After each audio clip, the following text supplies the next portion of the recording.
Hello and welcome back to A Better World. This is your host, Mitchell J. Rabin, and I'm very glad you're joining us again today. Today we're going to have another very interesting show. We have with us Nassim Haramein, who is one of the leading thinkers in physics across the United States and actually in the world. He's helped to develop something called the Resonance Project, and he's engaged a team of scientists to help look at and go beyond Einstein's thought. He has taken the unified field theory and others and has expanded them in a very imaginative way so we can come to understand the role of physics not only on a theoretical level but even applied to the world, dealing specifically with many of the problems that are facing us today, from an environmental situation even to social conditions in which we currently find ourselves.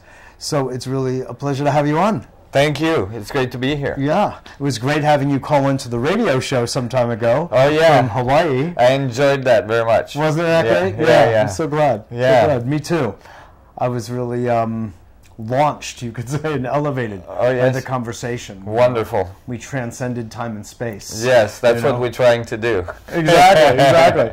Why don't you give us a kind of an encapsulation? I know that's like a really hard thing, but you're skilled, and maybe you could do it in a way that our audience can grasp. Right. Well, what I've done is I've looked at Einstein field equations and the way we deal with spin and angular momentum in our current physics.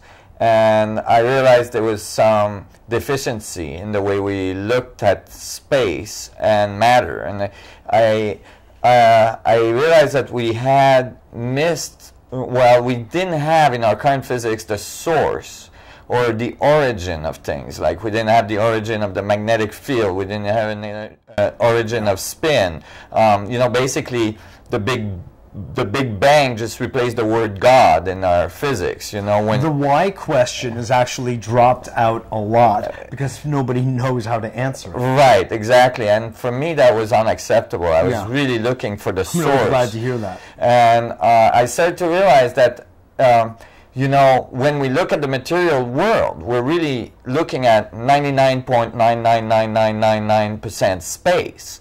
And so we're really looking at a very, airy, spatial, if you'd like, material world. And it seems so dense to us. But in fact, it's only just slight electromagnetic fields that are colliding that is giving us that sense. And I started to think very early. I know, I realized that early on when physics was something that I just thought about. I went, my God, if you look at the space between, the proton, neutron, and the electron, all there is empty space. Right. That's why things actually such as Zen appealed to me, because I could come to understand the understanding of the void. Right. Yeah. Exactly.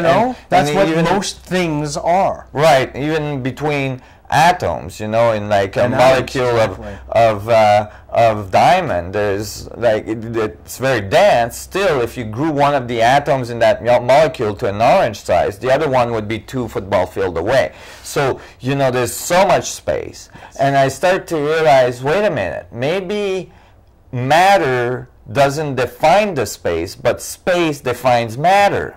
Maybe it's the space that produced the effect that we call matter, which is basically just a little jiggle in the space, a little spin of the space.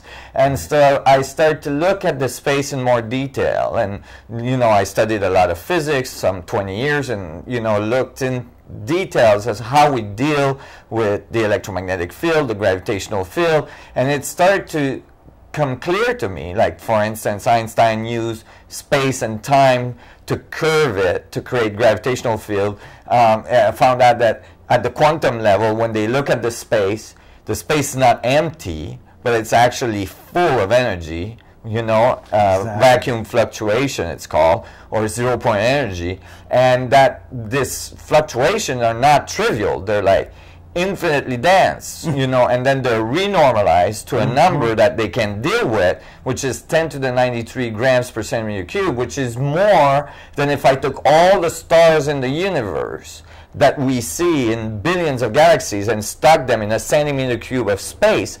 still that wouldn't add up to 10 to the 94 gram or 10 to 93 grams per centimeter cube.